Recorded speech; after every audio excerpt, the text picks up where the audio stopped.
Matt Gaetz puts Merrick Garland in the sweat box.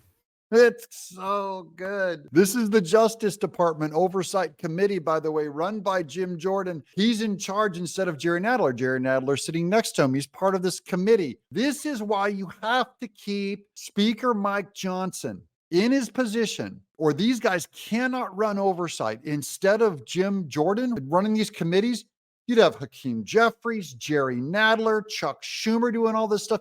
The exact opposite would happen. It would turn the government's eyes from investigating Merrick Garland to investigating the good guys like Trump. They'd bring in Melania Trump, an investigator. The Democrats would. So anyways, that's a side note. Welcome to Doug in Exile. Let's watch Matt Gaetz sweat out this geek Merrick Garland, the bagman, the man responsible up top, the big bad guy that put together Letitia James, Alvin Bragg, the entire conspiracy. What's her face? Fani Willis. Let's watch. Attorney General, you've told us that it's a dangerous conspiracy theory to allege that the Department of Justice is communicating with these state and local prosecutions against Trump. That's Matt just setting up Merrick Garland, saying you said it was a conspiracy. He was dangerous. So Merrick Garland has weighed in, given his opinion. Now watch, he's going to say, I'm not going to give you my opinion, but he already gave his opinion. He said it's a dangerous conspiracy to imply what I just said, that he is the bagman, the creator of this put together of the legal eagles, Letitia James, Alvin Bragg, that there is a Department of Justice tied to the Biden administration, but this is his job. So that's just to catch you guys up. Here goes. You can clear it all up for us right now. Will the Department of Justice provide to the committee all documents, all correspondence between the department and Alvin Bragg's office and Fani Willis's office and Letitia James's office? The offices you're referring to are independent offices of state. I get that. The question is whether or not you will provide all of your documents and correspondence. That's the question. I don't need a history lesson. They don't need a history lesson. It's yes or no. Will you provide these documents to clear up this dangerous conspiracy you've already commented on or not? By the way, Merrick Garland talks a lot. He will not answer, meaning no, I will not provide you with any communication I had with Alvin Bragg, Letitia James, all the judges, all these corrupt DAs, Fani Willis. No. Well, I'm going to say again, we do not control those offices. They make their own decisions. The question is whether you communicate with them, not whether you control them. Do you communicate with them, and will you provide those communications? You make a request. Now here comes this bureaucrat, this sweaty, geeky apparatchik. This is what they all hide behind, guys. This is what 1984 is about. This is what movies like Brazil are about. That they hit you with bureaucracy and paperwork. That's how they smear you. They bury you in these endless requests, endless back committee. They're all designed for them to be able to wash it and scrub information when you make this request. So Merrick Garland, once again, in answering this is no, I will not provide you with it. You can make a request. Oh yeah, you can make a request. Hey, how about releasing the recording of her and the her tapes with Biden and her, where you bury them and set them at the highest classification rank. Those things will never get released to the public, because it makes Biden sound like a corpse. We'll refer it to our Office of Legislative Affairs. But see, here's the thing. You come in here and you lodge this attack that it's a conspiracy theory, that there is coordinated lawfare against Trump. And then when we say, fine, just give us the documents, give us the correspondence, and then if it's a conspiracy theory, that will be evident. But when you say, well, we'll take your request, and then we'll sort of work it through the DOJ's accommodation process, then you're actually advancing the very dangerous conspiracy theory that you're concerned about. Yeah, he's the reason. The reason why we believe in this conspiracy is because of his reluctance to give up.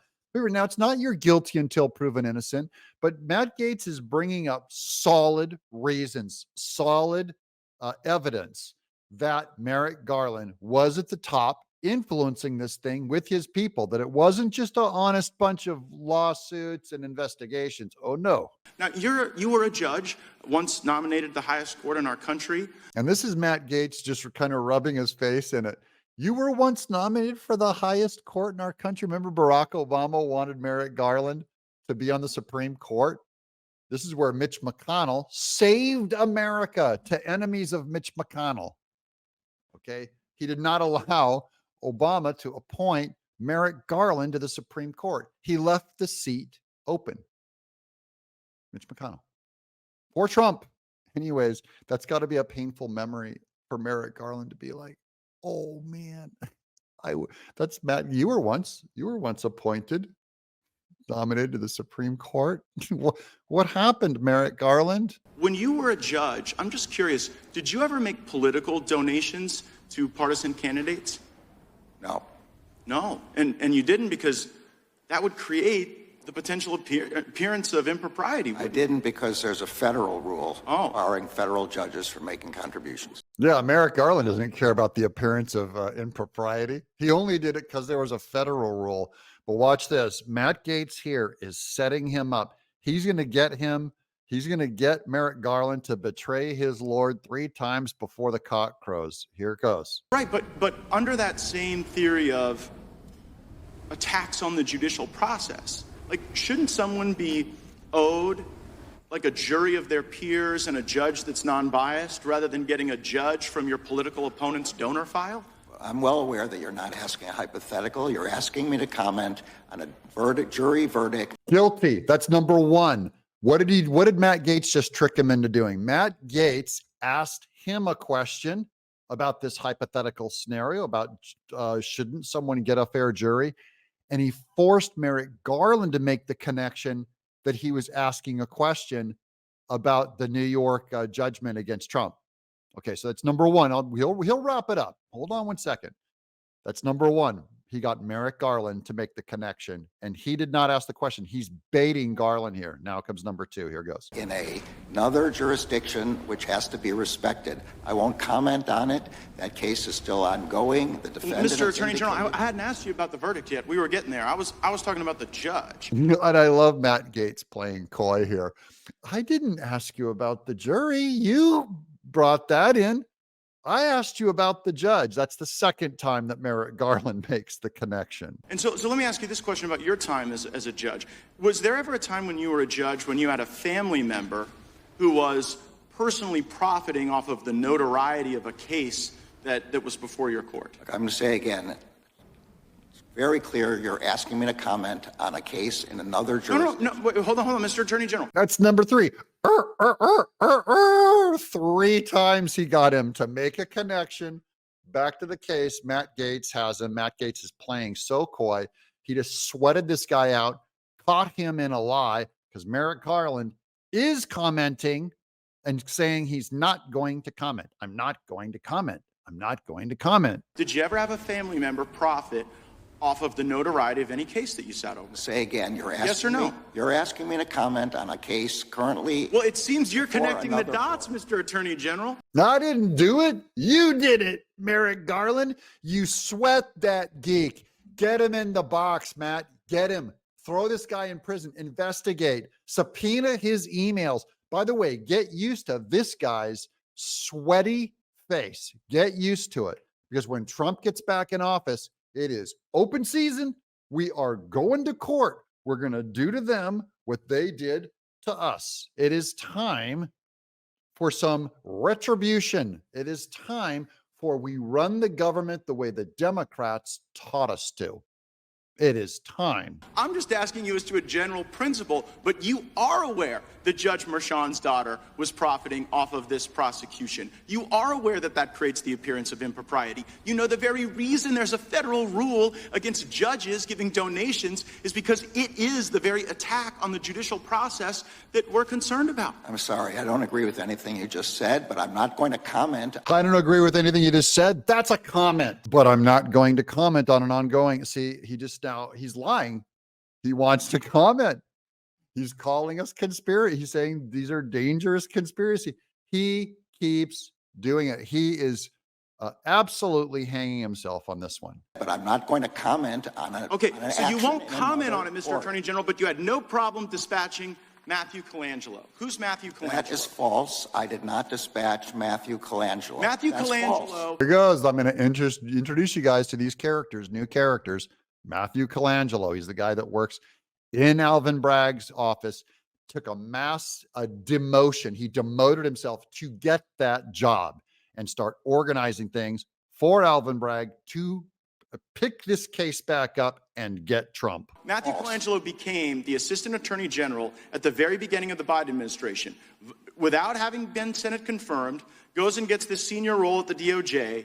And then after, I believe it's Gupta replaces Colangelo, Colangelo makes this remarkable downstream career journey from the U.S. Department of Justice in Washington, D.C., and then pops up in Alvin Bragg's office to go get Trump. And you're saying that's just a career choice that was made that has nothing to do with the lawfare coordinated by the DOJ. Saying it's false.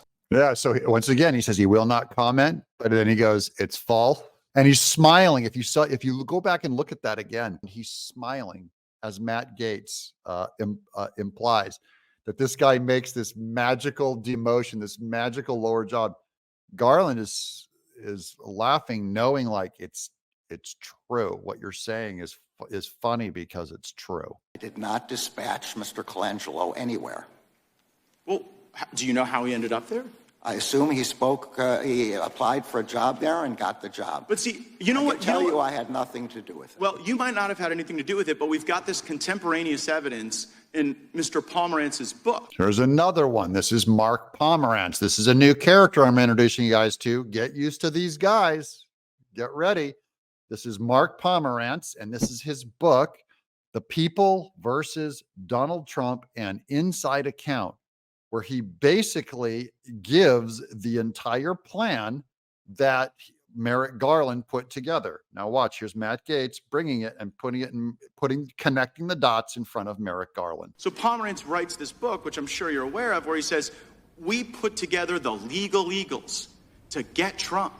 We got all these folks together and we assembled them for that purpose. And so when we on the Judiciary Committee think about attacks on the judicial process, our concern is that the facts and the law aren't being followed.